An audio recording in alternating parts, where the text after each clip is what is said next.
दोन्ही हुकुमशहानी युती केली आणि मग ज्यांनी ज्यांनी फॉर्म भरले त्यांना दादागिरी, दमदाटी, फोन, सगळं आमिष ही सगळी दाखवायला चालू झाली. मित्रांनो, हे कागल छत्रपती शाहू महाराजांचं कागल आहे. हे कागल कैलासवासी खासदार सदाशिवराव मंडलिकांचं कागल आहे. हे कागल कुणाच्या बापाचं नाही, हे लक्षात असू द्या.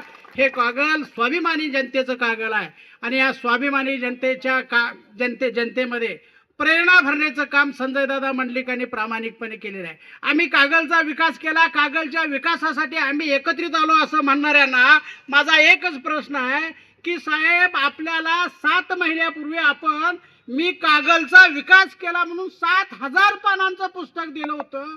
मग तुम्हाला दोघाला आणि विकास करायला यायची गरज काय लागते? म्हणजे 7,000चं जे पुस्तक दिलं ते थोतांड होतं का काय, हा प्रश्न आमच्यासारख्या जनतेच्या मनामध्ये पडला आहे. आणि म्हणून जनतेला एकच विनम्रतेची विनंती आहे की ह्या हुकुमशहांच्या भूलथापाला बळी पडू नकोसा.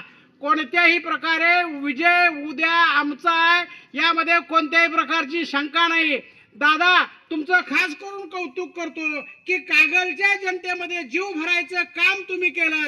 कारण कागलच्या जनतेला वाटत होतं की हे सगळंच आम्हाला अशीच फरफटत नेतात का काय, आणि मग तुम्ही सदाशिवराव मंडलिक साहेबांच्या रक्ताचा बाणा दाखवला. आणि मी आपल्या उमेदवारांना आणि सगळ्या मतदारांना सांगतो, जर का तुम्हाला कुणी धमकी दिली, कुणी भीती दावली तर अजिबात घाबरू नका. त्यांना एकच सांगा की आम्हाला जर धमकी दिली तर खासदार सदाशिवराव मंडलिकाच्या रक्ताच्या वारसाची गाठ आहे तुमची, हे लक्षात असू द्या. त्यामुळे आपण कोणत्याही प्रकारे घाबरून जाऊ नका. रिपब्लिकन पक्ष सुद्धा तुमच्या शिवसेनेच्या साथीला आहे.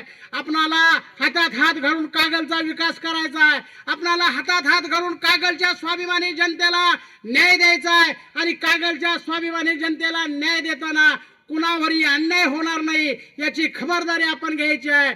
ही खबरदारी घेत असताना हितला स्वाभिमानी माणूस, दादा, मला अत्यंत अभिमान आहे की तुम्ही नागेश हलकटे सारख्या माणसाला उमेदवारी दिली. नागेश हलकटे साधा माणूस नाही, हा सर्वसामान्य माणसाचा चेहरा आहे. नागेश हलकटे म्हणजे सामान्य माणसाचा स्वाभिमान आहे. आणि अशा तळागाळातल्या माणसाला वर काढायचं काम संजयदादा मंडलिकांनी केलेलं आहे. आणि म्हणून जर चेहरे सगळे बघितले तर ते चेहरे ह्या कागलची अस्मिता आहे, ते चेहरे या कागलचा स्वाभिमान आहे. आणि कागलचा स्वाभिमान जपायसाठी आपण सगळ्यांनी 2 तारखेला प्रामाणिकपणे काम करूया आणि ह्या विरोधकांची सुट्टी करूया. त्यांना जे वाटतंय की कागल माझी जहागीर आहे, कागल माझी जहागीर आहे, आम्ही पुन्हा एकदा जाऊया, दाखवूया की कागल ही सदाशिवराव मंडलिकाचा स्वाभिमानी बालेकिल्ला आहे. हे दाखवण्यासाठी आपण सगळ्यांनी सज्ज राहूया.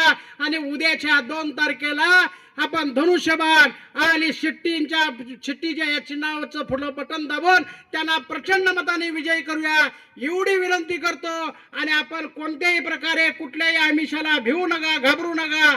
निश्चितपणानं दादा तुमच्या पाठीशी आहेत, आंबेडकर साहेब तुमच्या पाठीशी आहेत, राजेश क्षीरसागर साहेब तुमच्या पाठीशी आहे. आणि सगळा स्वाभिमानी मतदार हा निश्चितपणानं धनुष्यबाणाला आणि शिट्टीला निवडून देईल. याबद्दल माझ्या मनात कोणत्याही प्रकारची शंका नाही. आपण 2 तारखेला आमच्या दादांच्या बरोबर राहावा. 2 तारखेनंतर कायम आम्ही तुमच्या दादा तुमच्या बरोबर राहतील. तुमच्या तुमच्या केसाला जरी त्यानंतर आदरणीय दादा आपल्याला